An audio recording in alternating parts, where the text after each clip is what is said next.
Cory, we are back. It's been a long time, man, since I reviewed something with you. I'm excited today, or maybe not so excited, because today we're talking about Path of Titans over on Xbox game preview, and this is a not what I was anticipating.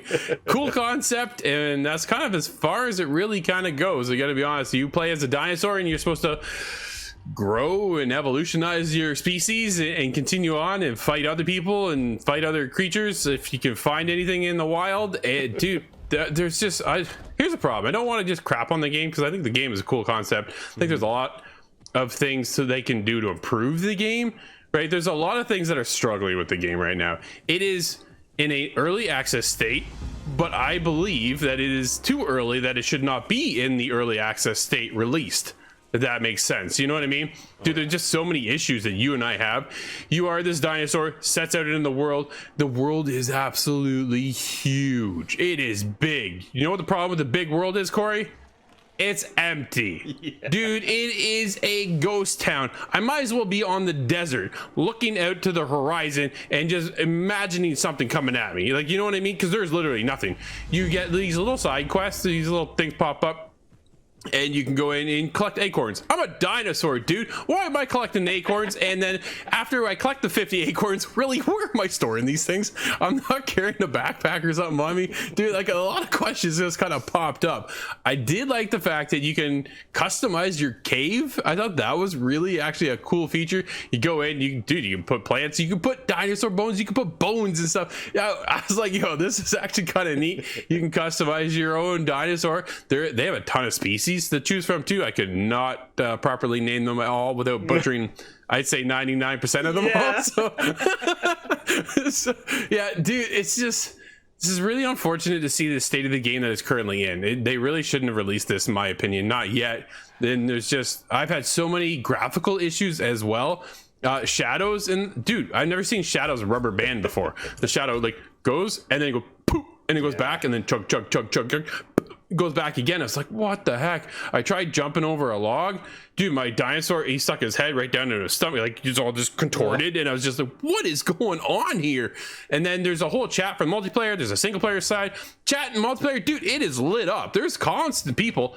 I have no idea where they are, but there are apparently people in my world. Okay, I think I've gone long enough. Cory, how about you?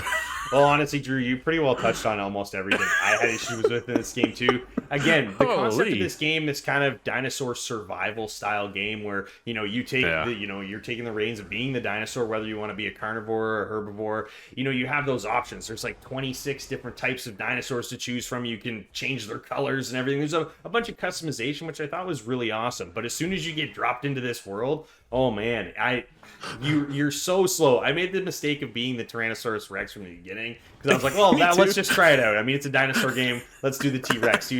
He's so slow, and the map is so big. I never found my objectives in my first playthrough because I just got so sick and tired of walking around at this slow pace. You can sprint for a short period of time, but depending on the dinosaur, that sprint only lasts for so long, and the recharge on that sprint is almost it's like 5 times as long as it takes to run out that sprint meter.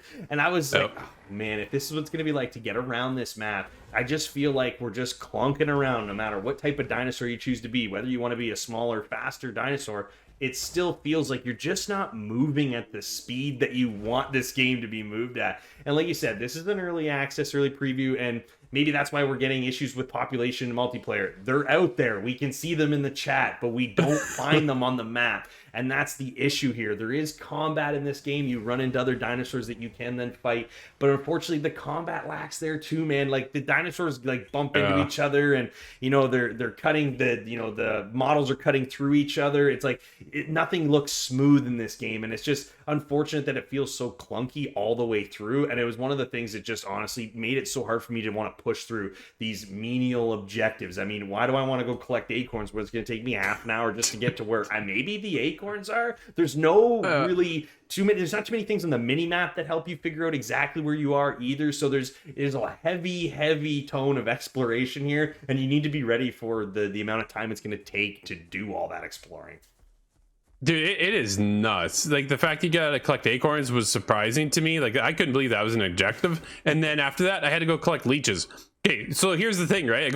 I couldn't find all my acorns, ran out of time, and then I go start collecting leeches. Dude, there's acorns like everywhere. I was like, where were those 2 seconds ago? Like, you know what I mean? It's just one of those things. Just every time I thought I'd start to get into something, I just hit another roadblock, and I could not get into this at all right now, and I'm kind of a little nervous for the future of this title. I'm hoping that Elderon Games can really kind of turn this around and make it a lot more viable. Dude, there wasn't even like a deer or a bird or like anything in the world. It was an empty wasteland. It was just unbelievably, surprisingly deserted. Well, Cory, I don't think this is any big surprise. Dude, I cannot recommend this game whatsoever. There's just way too many issues and glitches and bugs and, well, maybe not even a bug in there. just so many concerns right now. Dude, what about you? You know what, man? I'm right there with you. In the current state, this game I cannot recommend. It's unfortunate because I think it is a cool idea. And maybe down the road, we're going to see some updates and patches that will, help us get through this a little bit better, but honestly, the future doesn't look overly bright for Path of Titans. So honestly, I'm going to give this a not recommend as well. Fair enough.